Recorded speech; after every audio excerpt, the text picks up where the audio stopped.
আজকে সানডে সকাল সকাল রেডি হয়ে নিয়েছি। আমরা যাচ্ছি আমার হাজব্যান্ডের কাকার ছেলের বাড়িতে। ছোটদাদা এখন পোস্ট অফিসে মানে দূরে পোস্টিং আছে। আর দাদা অনেক দিন ধরেই বলছিল যে সোনালি এসে ঘুরে যা আমার বাড়িতে, যেহেতু ছোটদাদা এখন একটু একাই থাকে। তো যাই হোক, আমরাও রেডি হয়ে নিয়েছি।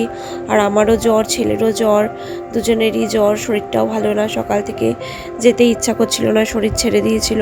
তো ছোটদাদা বাজার করেছে, যেতেই হবে। আর তার উপরে সকালবেলা খবর আসলো এক আসামি অ্যারেস্ট হয়েছে, ফলে ব্যারাকপুর কোর্টে বেল মুভ করার জন্য আমাদের যেতে হলো। তো সিভিল ড্রেসেই গেছিলাম, কারণ ছুটির দিন আমরা সিভিল ড্রেসেই কোর্টে যাই। তো বেল মুভ করতে করতে প্রায় 3:30 বেজে গেল। এই 3:30-র সময় আমরা ছোটদাদার বাড়িতে গিয়ে পৌঁছালাম। মানে তারও পরে প্রচণ্ড জোর খিদে পেয়ে গেছিলো, অনেক বেলা হয়ে গেছিলো। তো যাই হোক, যেতে তো হবেই, আর গিয়ে দেখাও করতে হবে, আর কাজটাও মাস্ট, সেটাও না করলে হবে না। তো সব মিলে যখন আমরা পৌঁছালাম প্রায় 4টে বেজে গেছে। মানে কি বলবো। আর ভাবি আমাদের জন্য সকালবেলায় ধোসা রেডি করে রেখেছিল, বলেছিল এখানে এসে ব্রেকফাস্ট করবে। তো ভাগ্যে নেই ধোসা খাওয়া ব্রেকফাস্টে। তো আমরা লাঞ্চেই ধোসা খেলাম, আর গিয়েই ছোটদাদার একদম কিচেনে গিয়ে হাজির হয়ে গেলাম। আর ভাবিও ঝটপট ধোসা তৈরি করে আমাদেরকে দিল। তো আমরা ব্রেকফাস্টের ধোসাটা লাঞ্চে খেলাম। এত সুন্দর বানিয়েছিল ধোসাটা, টেস্টটা জাস্ট অসম ছিল, মানে কি বলবো। তার সাথে আমাদেরকে চিকেনের একটা আইটেম বানিয়ে দিয়েছিল, চিকেন ফ্রাই টাইপের একটা চিকেন বল। সেটাও জাস্ট অসম ছিল এই চিকেন বলটা খেতে। তো সব কিছুর পর ছোটদাদা একটু গান গাইছিল। অ্যাকচুয়ালি ছোটদাদা খুব ভালো সিঙ্গার। দাদার একটু চোখে প্রবলেম আছে, ডিফেক্ট আছে।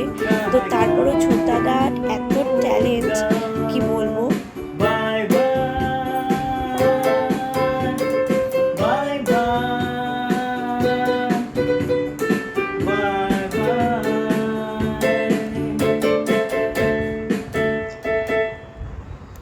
দারুন দারুন, জাস্ট ওয়াও ওয়াও।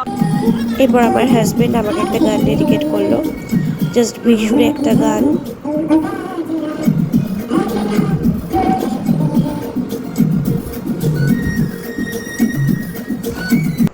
তারপরে ছোটদাদার মানে বউ, আমাদের ভাবি, আমাদের জন্য একটা কেমন রেড কালারের একটা রাইস বানিয়ে দিয়েছিল। মানে এরকম রাইস আমি আগে কখনো খাইনি। এটা সাউথ ইন্ডিয়ানদের হয়তো খাওয়ার। আর এরকম কাস্টার্ড, সমস্ত ফ্রুটস দিয়ে। আর তারপরে আমরা চলে গেছিলাম ছাদে এরকম মানে সব গাছের মধ্যে সজনে ডাঁটা দেখে জাস্ট লোভ সামলাতে পারছিলাম না। কিন্তু কি করব, লোকের গাছ, সেখান থেকে তো সজনে ডাঁটা পাড়াও যাবে না। জাস্ট দেখেই চোখটা, জাস্ট মনটাও ভরালাম। এরপর ছোটদাদারা আমাদেরকে গাড়ি অবধি পৌঁছে দিয়ে গেল। মানে দাদা আর ভাবি দুজনেই এত ভালো, কি বলবো, খুব ভালো এদের মন মানসিকতা সব কিছু। আর ছেলেরও পড়া ছিল রাত্রিবেলা, টিচার চলে আসবে। তো আমরা 7:30টার মতো ওখান থেকে বেরিয়ে গেলাম, কেন 8:30টায় টিচার আসবে। তো এই ছিল আমার ভিডিও। যদি আমার ভিডিও তোমাদের ভালো লাগে তো প্লিজ লাইক করো, আর চ্যানেলটা সাবস্ক্রাইব করো। চলে আসবো আবার একটা নতুন ভিডিও নিয়ে, ততক্ষণের জন্য টাটা।